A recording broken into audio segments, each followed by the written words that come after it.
thing. It's all going to work out and average out in the end. But if you're sticking to these prescribed things and not listening to your body and you're pushing yourself too hard, you're going to end up injured. And an injury can be something that heals in a day or two if it's not a bad thing, or if you keep running on it, it's going to get worse. It's not going to get better by doing the same thing over and over again. And people get too caught up in the, oh my God, I got to get this workout in. It's like, yeah, not when you're talking about training for something that takes, 12 weeks to train for. It's just not. Skipping a day to rest isn't going to ruin your marathon. It's like running too hard for 2 weeks on an injury will. Yeah, and that's one thing I've heard, and I'll get to that in a sec, but one thing I've heard, and the reason that my knee was hurting the other day, so I walked for a couple days, it's like, instead of running, it's like, live to run another day, Yeah, exactly. Instead of continuing to run on that injured knee and having it hurt worse and possibly, ultimately down the line, hypothetically needing surgery or something, or not being able to run on it at all. I figured, okay, take a couple days, walk on it, and if it's doing better, then get back to the running and, live to run another day. Yep, it's a good philosophy. Yeah. And I totally hear you about, not getting caught up in holding to every letter of, these training plans, saying, oh, I missed a mile, that's a failure, and have to go harder next time, it's like, just go with the flow, do what comes natural to you.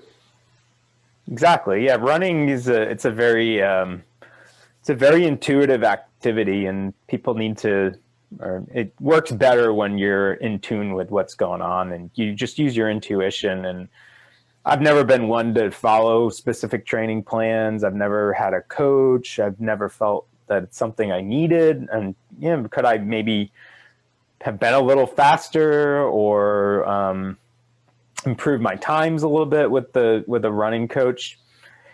Yeah, maybe. Do I need it? Some people enjoy the accountability for it. I've never really found I needed the accountability, but it's just like a good running coach isn't going to hold you to the letter of any training plan. They're going to be flexible and work with you. And if that's not what your coach is doing and you have a coach, then you probably don't have the right coach.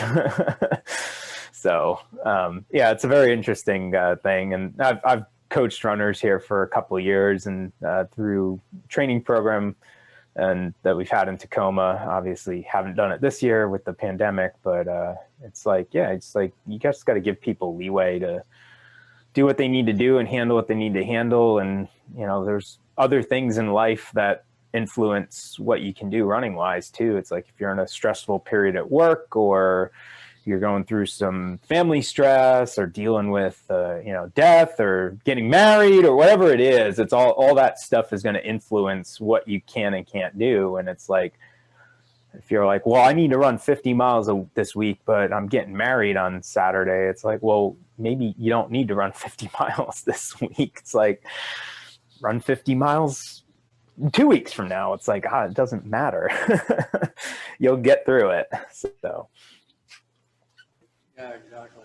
I just had this running through my head, and so far as what you're saying about running, and I'm finding I totally agree with. I come up with this just entered my head about listen to the science, but focus on self-awareness. Yeah, exactly. Yeah. It's like, what works for the crowd? Yeah, some of it may work for me, but ultimately it comes down to, what works for me. Yeah. When I'm out there, running a half marathon or running an ultra marathon. Yeah, the most important thing people can do in training is experiment with what works for you, what pace works for you, what nutrition works for you. And that's what we always tell our runners who are training for halves and fulls. It's like, you need to, as you get into your long runs, you need to figure out what nutritionally works for you, because it's not the same for everyone. It's like some people can run a marathon drinking water. Some people need, I've evolved through all phases of it. I used to take, when I was running faster marathons, I would take like 6 to 8 goose shots or gels in the middle of a marathon and had no problems with it whatsoever. And as I've run them more, and as my pace is slowed, I find I don't need that anymore, and I can literally run on water alone.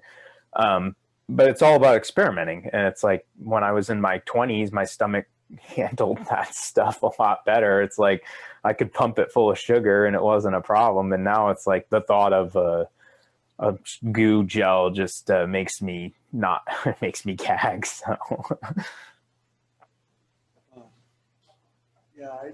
Yeah, it's like I was told early on. I was told, okay, now you're running these longer distances, so you're going to need more, and you're going to want to carry this and carry that and carry this and that, and it's like, okay. And before I knew it, my pack was full, between my hydration bladder full of, either electrolytes or water, and then all this food on, all this nutrition on top of that, tons of goo gels and everything. And it's like, get to the end, it's like, okay, dude, I got like most of the goo gel left, half the water left.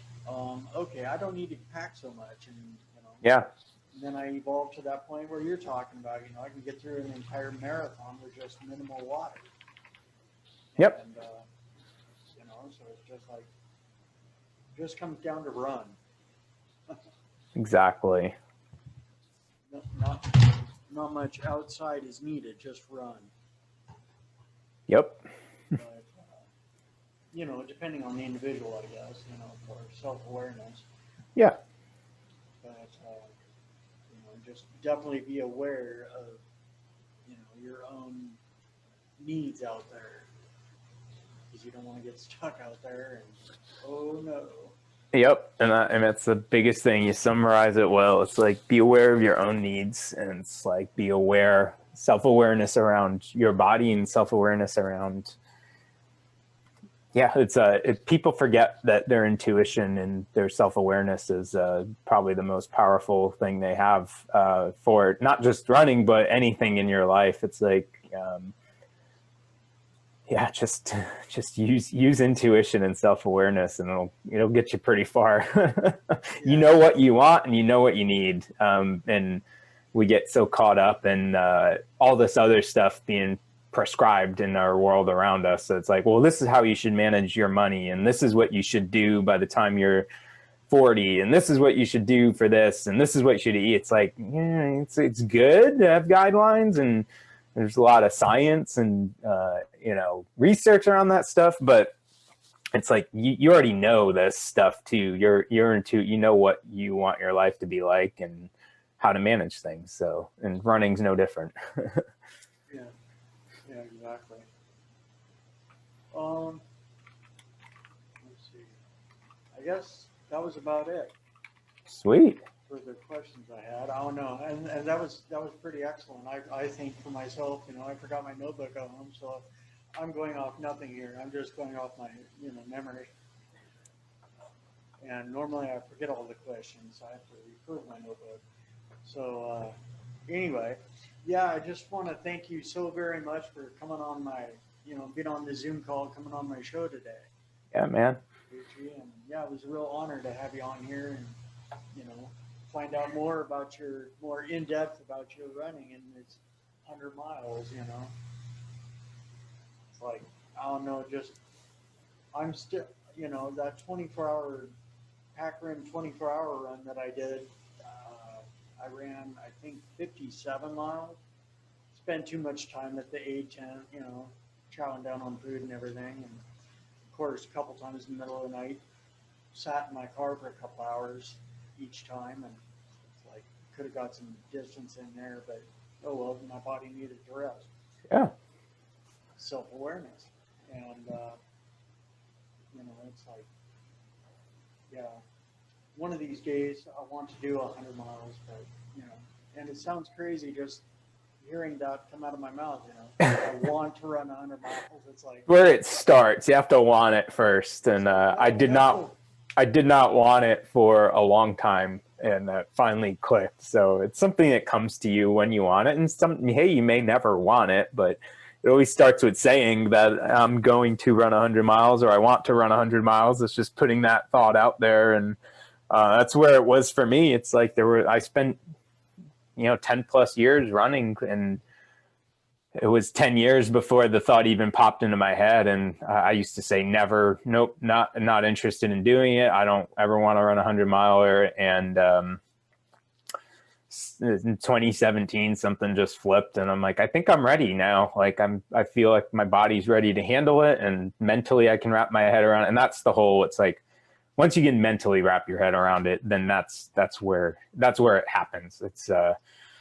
It's no level of training gets you there other than being like, yep, I want to do it, and I can do it. And once you're there, it's like, that's when it manifests and it happens. So it was like, yeah, that was late 2017. It was like October, and finally, I signed up for one in December. I'm like, I know I'm ready to do this, and I want to do it, and I want to see what it's like to run 100 miles. And then it happened. right on. That's awesome. One of these days I'll sign up for it. Yeah. I know I even though I wanted to, and I knew that, pretty much anything's possible. So I knew I could run, I knew I could do the pack rim 24-hour run.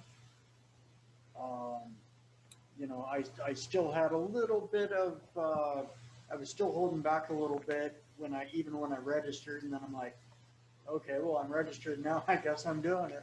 Yeah, exactly. Yeah. So maybe one of these days soon I'll register for a 100-miler, and I'm still holding back a little bit, but when I'm registered for it, well, got to do it now. Yep, exactly.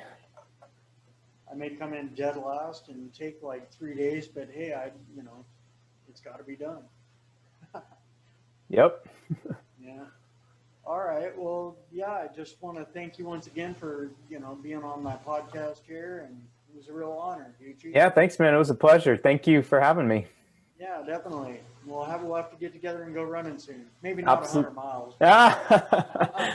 Absolutely. Well, I'm sure I'll see you around Tacoma, Shane. So yeah, definitely. Somewhere out on the street. Somewhere. All right. All right, man. Thanks again. All right. Take care, Gucci. Have a good one. Yep.